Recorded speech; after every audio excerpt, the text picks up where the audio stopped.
Welcome back. A news story first reported by Capital New York today says the Cuomo administration delayed and even edited a key study on fracking before it was published. And today, Andrew spoke to Capital New York's Scott Waldman, who broke the story. And Andrew, we've been waiting forever to at least know what the governor thought or where he stands on this. I mean, I'm talking more than a year, right? More than 3 years, actually, since this fracking study was first commissioned, Rich. And this article, to a certain extent, revealed the wizard behind the curtain at the governor's mansion where fracking is concerned. As Rich mentioned, I spoke with the author, Capitol reporter Scott Waldman, via Skype earlier today. Scott, your reporting in Capitol today was about a U.S. Geological Survey report on fracking in New York State that was edited and delayed in your reporting by the state. What did that report say? What was removed at the governor's behest?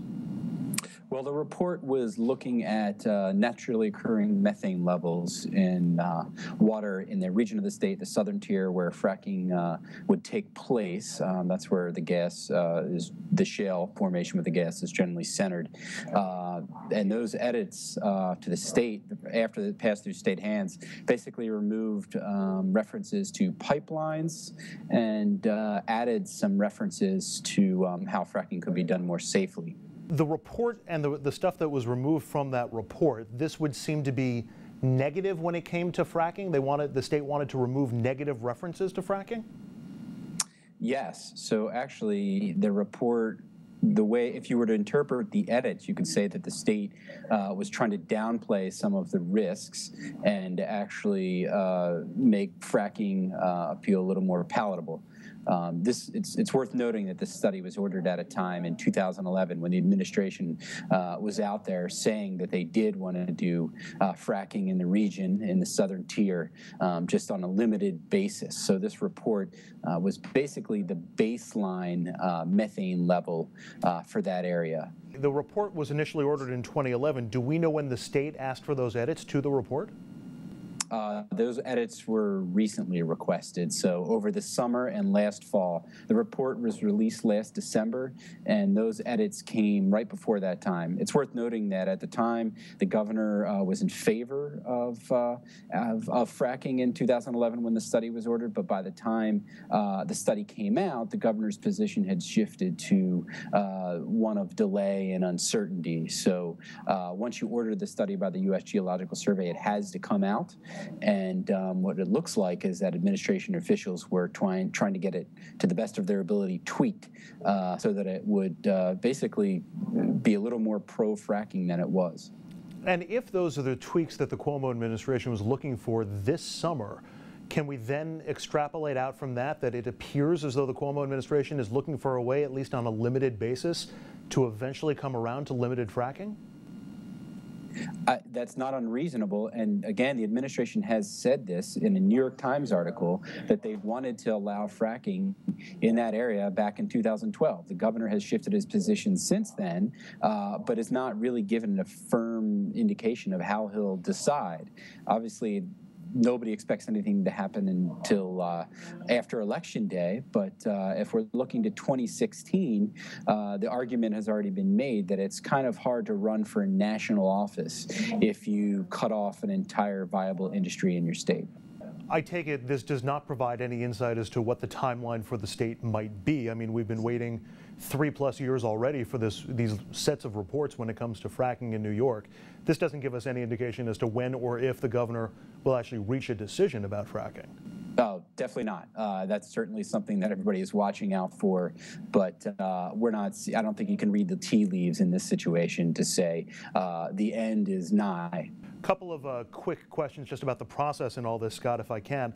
It's common when you've got a state agency issuing a report for the state to edit it, or a federal agency for the federal government to edit it.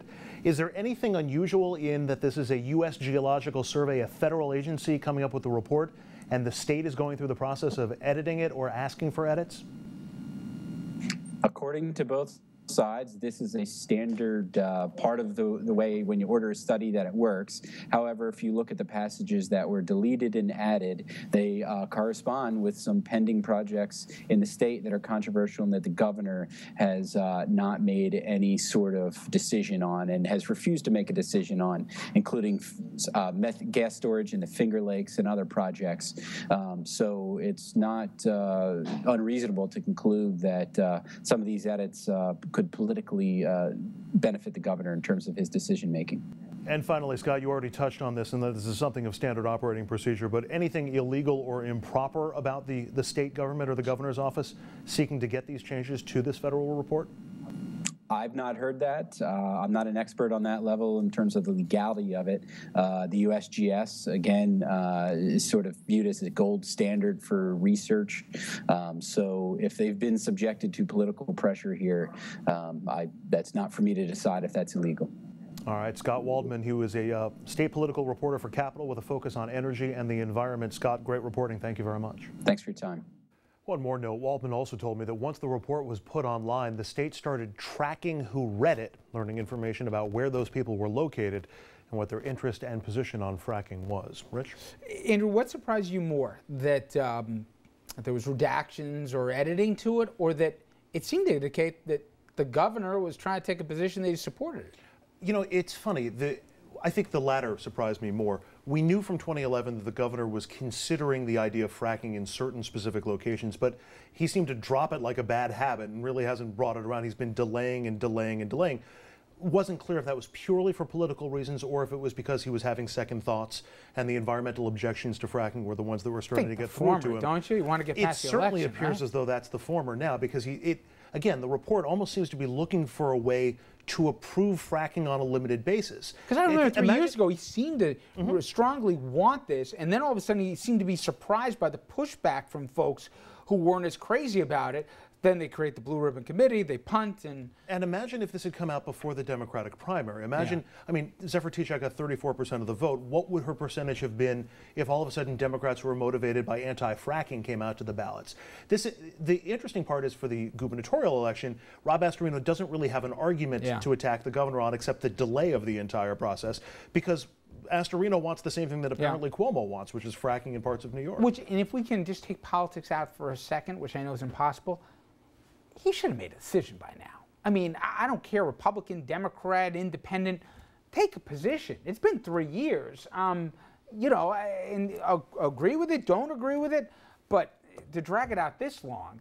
And I think, I can't take politics out of it. I'm sorry. And I think Andrew is exactly right. I mean, if this had come out before the Democratic, can you imagine what those results? Or before I get that, but I thought a year and a half ago, 2 years ago, we'd at least know where to stand. But this has been his modus operandi: do a study, set up a commission, wait until it's politically timely. I think to it's even release more this than that, information. Tom. And I know this as it relates to prison education funding. I saw this play out. They'll put out the idea in the public. They'll see what happens and how it's taken. And then all of a sudden, it's as if they never said it, or they'll put it, or as Andrew aptly said, they'll punt it for 3 years until after an election. That's kind of the MO. Well, I think with the prison education, knowing Mr. Cuomo very well, that was just to give the Republicans something where they can claim victory for, talking points. As it relates to this issue, I understand what you're saying, take a position, but tell that to his chief political operative, that the governor should take a position in an election year. But it was 3 years ago. That's my only point. I get it if it came up 6 months ago, but Andrew, 3 years ago this came up. There's a phrase we don't hear a lot in politics these days, political courage. Yeah. It doesn't seem like the governor is overwhelmed with political courage on issues like this, where he might want to do one thing, but he goes, Can I ask the question? Would any of us have political coverage if we were in Mr. Cuomo's position? You know what? 3 years ago, I know I wouldn't. No, but 3 years ago, I would tell you everything you want to hear. I wouldn't make a decision, and I'd win my election by a landslide. Let me take you back a couple years ago to a guy named Scott Walker in Wisconsin, who displayed, I hated the idea that he was pushing for busting unions in the state, but the enormity of the political courage that he showed in pushing through what he wanted. I don't think that was courage. I think he was playing to his base. He wanted to okay, but you know what? The governor, the same governor did the SAFE Act, okay, which certainly has a lot of critics. It wasn't universally 100% popular. I happen to think it was a good step that he took, but he's taken it. My only point is, believe me, I'm a big boy. I know how it works 12 months out, 9 months out, 2 months out from the election. I'm saying 3 years ago. He could have done this and ameliorated whatever, feelings he heard in the process. He could have got this through a while ago. My only thing is nothing should take 3 years to figure out. All right, we come back here. Republicans, they're trying to reel in female voters. This is not a surprise. And one of the party's latest ads, though, is drawing some heat from women and also a lot of notable Democrats here. Why? Republican opponents say the spot is just more proof that the GOP has no idea how to target women voters. I'm very curious what Ms. Jeannie Zaino has to say about this one. Stay with us.